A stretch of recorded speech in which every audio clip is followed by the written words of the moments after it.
සංයෝජනීයේසු භික්කවේ ධම්මේසු නිබ්බිදානුපස්සී විහරන්තෝ රාගං පජහති දෝසං පජහති මෝහං පජහති රාගං පහාය දෝසං පහාය මෝහං පහාය පරිමුච්ඡති ජාතියා ජරා මරණේන ශෝක පරිදේවේහි දුක්ඛේහි දෝමනස්සේ උපායාසේහි පරිමුච්ඡති දුක්ඛස්සාති වදාමි.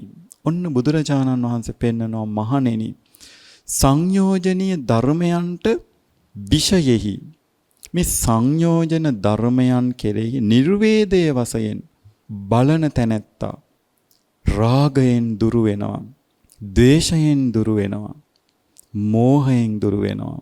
රාග, ද්වේෂ, මෝහ බැහැර කරලා ජාති ජරා ව්‍යාධි මරණ ශෝකයෙන් අත මිදෙනවා.